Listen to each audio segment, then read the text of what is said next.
Welcome to Windy Night Stories. Tonight's story is by William Hope Hodgeson. The Mystery of the Derelict.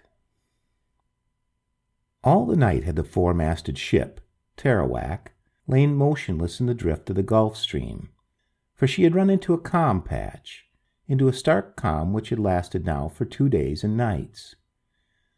On every side, had it been light, might have been seen the dense masses of floating gulfweed, studding the ocean even to the distant horizon. In places, so large were the weed masses that they formed long, low banks that by daylight might have been mistaken for low-lying land. Upon the lee side of the poop, Duthie, one of the prentices, leaned with his elbows upon the rail and stared out across the hidden sea to where the eastern horizon showed the first pink and lemon streamers of the dawn, faint, delicate streaks and washes of color. A period of time passed, and the surface of the leeward sea began to show, a great expanse of gray touched with odd, wavering belts of silver, and everywhere the black specks and islets of the weed.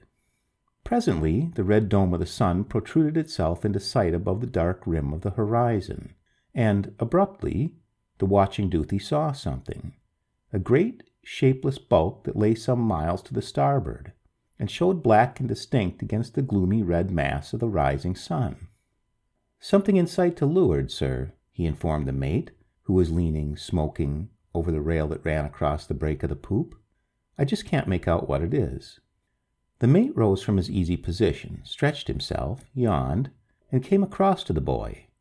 "Whereabouts, Toby?" he asked, wearily, and yawning again. "There, sir," said Duthie, alias Toby, "broad away on the beam, and right in the track of the sun. It looks something like a big houseboat, or a haystack."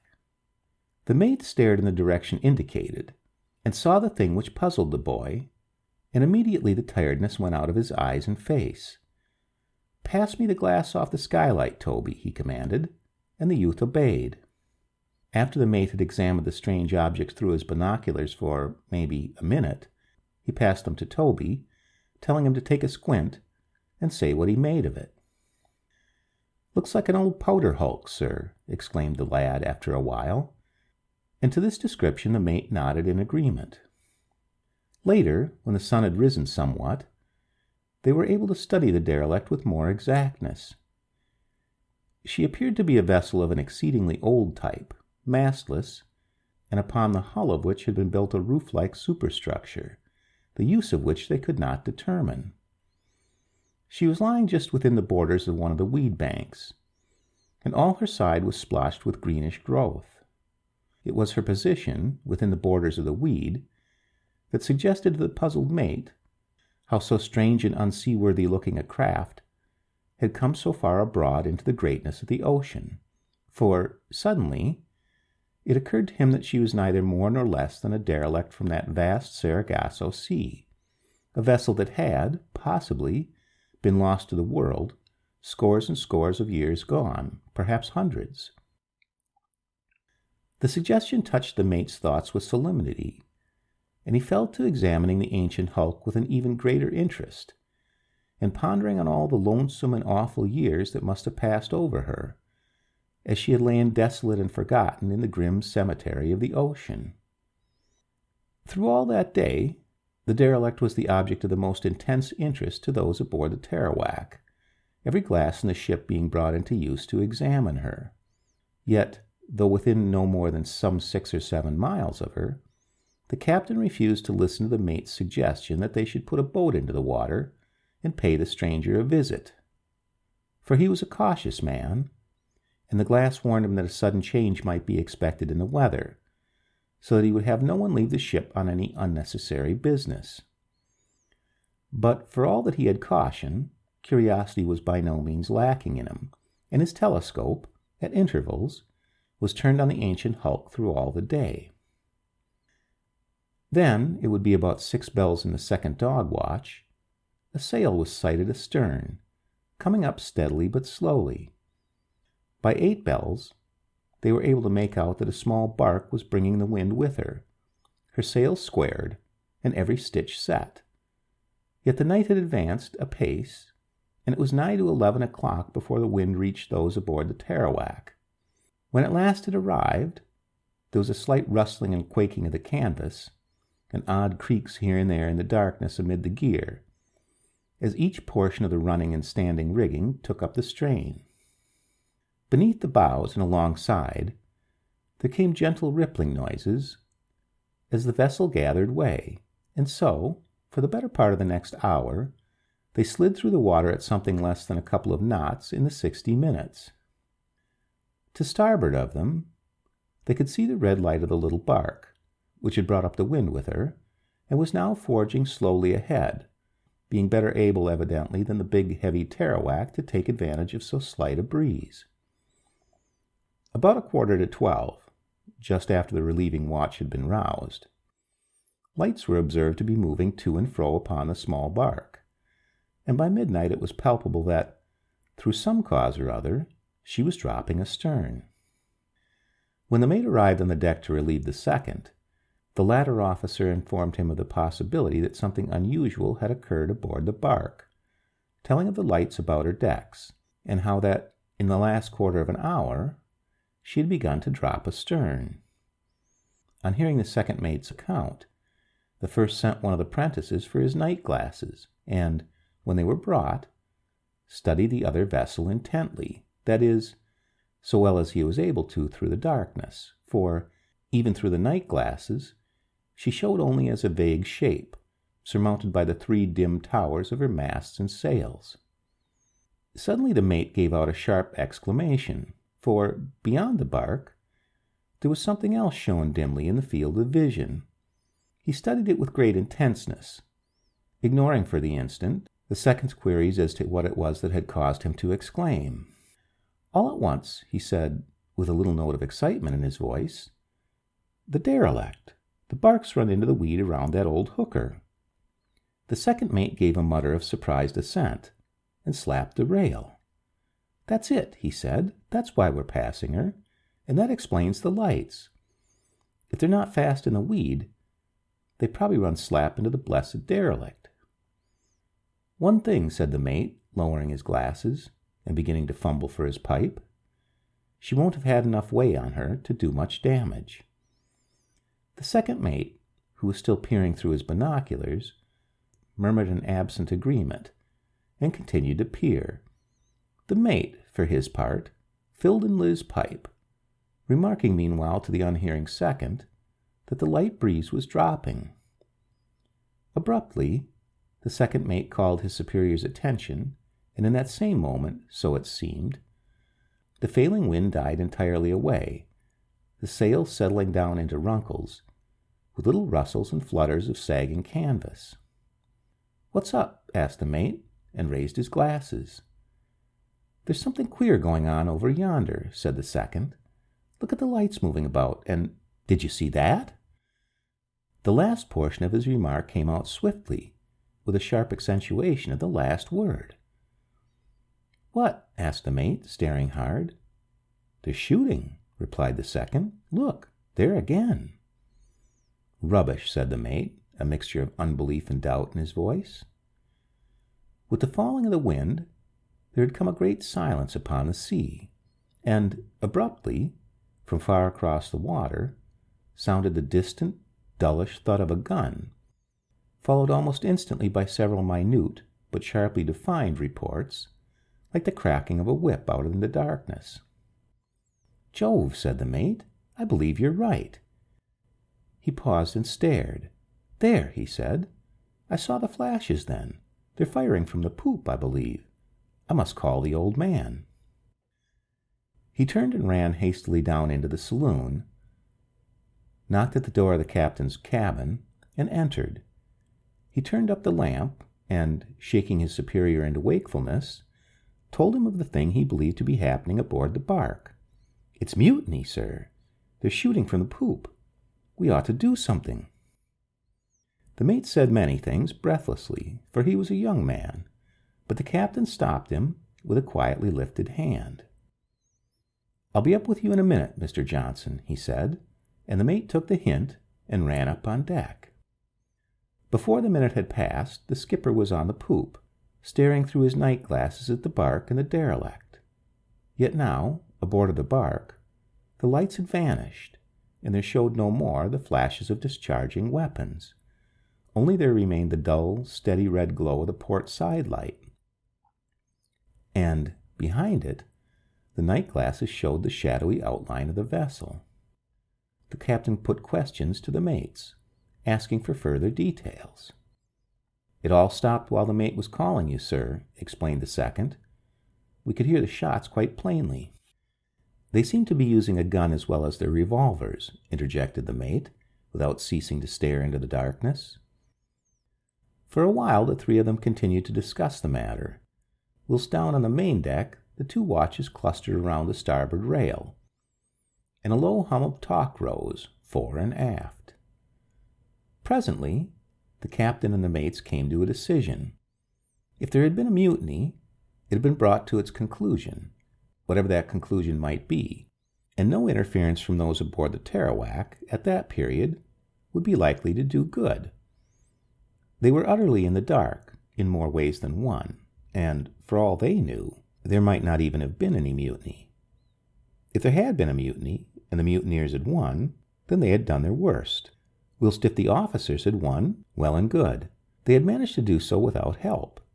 Of course, if the Tarawak had been a man of war with a large crew, capable of mastering any situation, it would have been a simple matter to send a powerful, armed boat's crew to inquire. But as she was merely a merchant vessel, undermanned as is the modern fashion, they must go warily. They would wait for the morning and signal. In a couple of hours it would be light. Then they would be guided by circumstances. The mate walked to the break of the poop and sang out to the men, "Now then, my lads, you'd better turn in, the watch below, and have a seat. We may be wanting you by 5 bells." There was a muttered chorus of "Aye, aye, sir," and some of the men began to go forward to the forecastle, but others of the watch below remained, their curiosity overmastering their desire for sleep. On the poop, the 3 officers leaned over the starboard rail, chatting in a desultory fashion, as they waited for the dawn. At some little distance hovered Duthie, who, as eldest prentice just out of his time, had been given the post of acting third mate.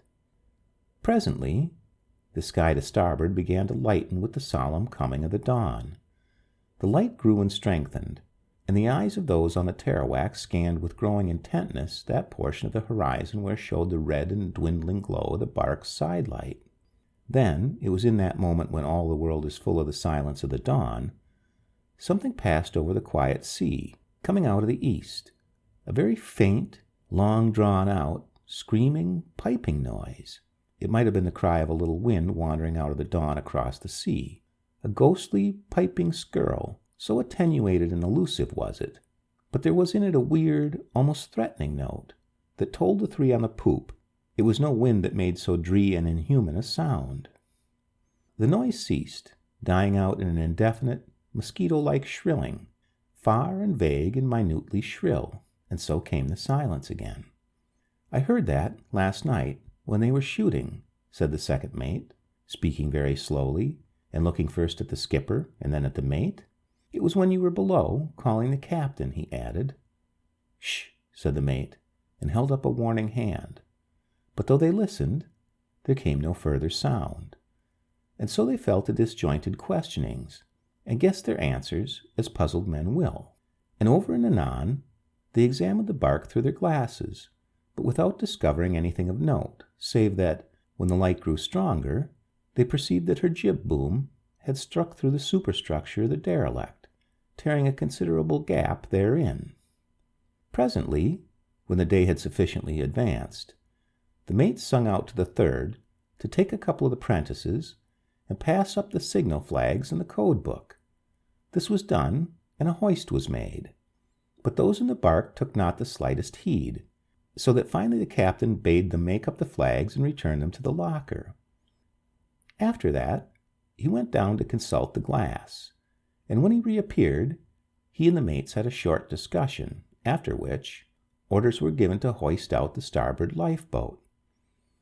This, in the course of half an hour, they managed, and after that, 6 of the men, and 2 of the apprentices were ordered into her. Then, half a dozen rifles were passed down, with ammunition and the same number of cutlasses. These were all apportioned among the men, much to the disgust of the 2 apprentices, who were aggrieved that they should be passed over, but their feelings altered when the mate descended into the boat and handed them each a loaded revolver, warning them, however, to play no monkey tricks with the weapons. Just as the boat was about to push off, Duthie, the eldest prentice, came scrambling down the side ladder and jumped for the after thwart. He landed and sat down, laying the rifle which he had brought in the stern, and after that the boat put off for the bark. There were now 10 in the boat, and all well armed, so that the mate had a certain feeling of comfort that he would be able to meet any situation that was likely to arise.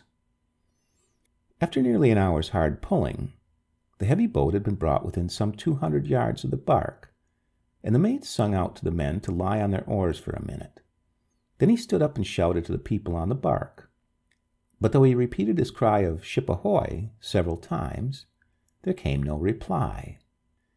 He sat down and motioned to the men to give way again, and so brought the boat nearer to the bark by another 100 yards.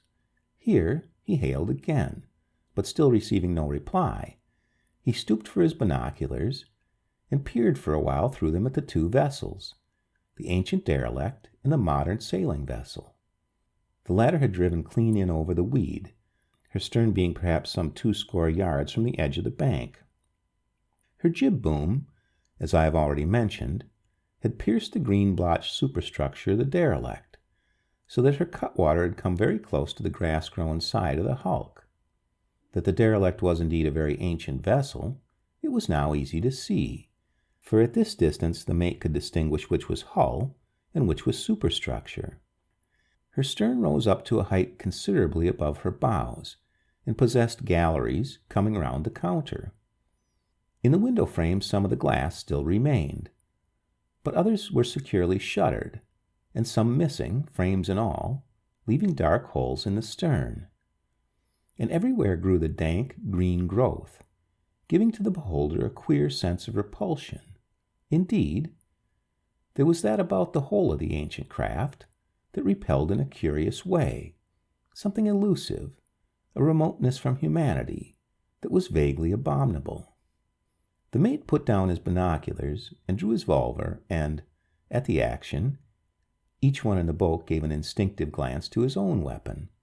Then he sang out to them to give way, and steered straight for the weed. The boat struck it with something of a sog. After that, they advanced slowly, yard by yard, only with considerable labor. They reached the counter of the bark, and the mate held out his hand for an oar. This he leaned up against the side of the vessel, and a moment later was swarming quickly up it. He grasped the rail and swung himself aboard. Then, after a swift glance fore and aft, gripped the blade of the oar to steady it, and bade the rest follow as quickly as possible, which they did, the last man bringing up the painter with him and making it fast to a cleat. Then commenced a rapid search through the ship. In several places about the main deck they found broken lamps, and aft on the poop a shotgun, 3 revolvers, and several capstan bars lying about the poop deck. But though they pried into every possible corner, lifting the hatches and examining the lazarette, not a human creature was to be found. The bark was absolutely deserted. After the first rapid search, the mate called his men together, and there was an uncomfortable sense of danger in the air, and he felt that it would be better not to straggle. Then he led the way forward, and went up onto the gallant forecastle head. Here, finding the port side light still burning, he bent over the screen, as it were mechanically, lifted the lamp, opened it, and blew out the flame, then replaced the affair on its socket. After that, he climbed into the bows, and out along the jib boom, beckoning to the others to follow, which they did, no man saying a word, and all holding their weapons handily, for each felt the oppressiveness of the incomprehensible about them. The mate reached the hole in the great superstructure, and passed inside, the rest following. Here they found themselves in what looked something like a great, gloomy barracks, the floor of which was the deck of the ancient craft. The superstructure, as seen from the inside, was a very wonderful piece of work, being beautifully shored and fixed, so that at one time it must have possessed immense strength, though now it was all rotted and showed many a gape and rip. In one place, near the center, or midships part, was a sort of platform, high up, which the mate conjectured might have been used as a lookout, though the reason for the prodigious superstructure itself he could not imagine. Having searched the decks of this craft, he was preparing to go below when, suddenly, Duthie caught him by the sleeve and whispered to him tensely to listen. He did so, and heard the thing that had attracted the attention of the youth. It was a low, continuous, shrill whining that was rising up from out of the dark hull beneath their feet, and, abruptly, the mate was aware that there was an intensely disagreeable animal-like smell in the air. He had noticed it, in a subconscious fashion, when entering through the broken superstructure, but now, suddenly, he was aware of it. Then, as he stood there hesitating, the whining noise rose all at once into a piping, screaming squeal that filled all the space in which they were enclosed, with an awful, inhuman, and threatening clamor. The mate turned and shouted at the top of his voice to the rest to retreat to the bark, and he, himself, after a further quick, nervous glance around, hurried toward the place where the end of the bark's jib-boom protruded in across the decks. He waited, with strained impatience, glancing ever behind him, until all were off the derelict, and then sprang swiftly onto the spar that was their bridge to the other vessel. As he did so, the squealing died away into a tiny, shrilling, twittering sound that made him glance back, for the suddenness of the quiet was as effective as if it had been a loud noise. What he saw seemed to him in that first instant so incredible and monstrous that he was almost too shaken to cry out. Then he raised his voice in a shout of warning to the men, and a frenzy of haste shook him in every fiber, as he scrambled back to the bark, shouting over to the men to get into the boat. For in that backward glance he had seen the whole decks of the derelict move with living things, giant rats, thousands and tens of thousands of them, and so in a flash had come to an understanding of the disappearance of the crew of the bark. He had reached the forecastle head now, and was running for the steps, and behind him, making all the long slanting length of the jib-boom black, were the rats, racing after him. He made one leap to the main deck and ran. Behind sounded a queer, multitudinous pattering noise, swiftly surging upon him. He reached the poop steps, and as he ran up them, felt a savage bite in his left calf. He was on the poop deck now, and running with a stagger. A great score of rats leapt around him, and a half-dozen hung grimly to his back, whilst the one that had gripped his calf flogged madly from side to side as he raced on. He reached the rail, gripped it, and vaulted clean over and down into the weed. The rest were already in the boat, and strong hands and arms hove him aboard, whilst the others of the crew sweated in getting their little craft round from the ship. The rats still clung to the mate, but a few blows of a cutlass eased him of his murderous burden. Above them, making the rails and half round of the poop black and alive, raced thousands of rats. The boat was now about an oar's length from the bark, and, suddenly, Duthie screamed that they were coming. In the same instant, nearly 100 of the largest rats launched themselves at the boat. Most fell short, into the weed, but over a score reached the boat, and sprang savagely at the men, and there was a minute's hard slashing and smiting before the brutes were destroyed. Once more the men resumed their task of urging their way through the weed, and so in a minute or two had come within some fathoms of the edge, working desperately. Then a fresh terror broke upon them. Those rats which had missed their leap were now all about the boat, and leaping in from the weed, running up the oars and scrambling in over the sides, and, as each one got on board, straight for one of the crew it went, so that they were all bitten and bebled in a score of places. There ensued a short but desperate fight, and then, when the last of the beasts had been hacked to death, the men lay once more to the task of heaving the boat clear of the weed. A minute passed, and they had come almost to the edge, when Duthie cried out to look, and at that all turned to stare at the bark, and perceived the thing that had caused the prentice to cry out. For the rats were leaping down into the weed in black multitudes, making the great weed fronds quiver as they hurled themselves in the direction of the boat. In an incredibly short space of time, all the weed between the boat and the bark was alive with the little monsters, coming at breakneck speed. The mate let out a shout, and, snatching an oar from one of the men, leapt into the stern of the boat, and commenced to thrash the weed with it, whilst the rest labored infernally to pluck the boat forth into the open sea. Yet, despite their mad efforts, and the death-dealing blows of the mate's great 14-foot oar, the black living mass were all about the boat, and scrambling aboard in scores before she was free of the weed.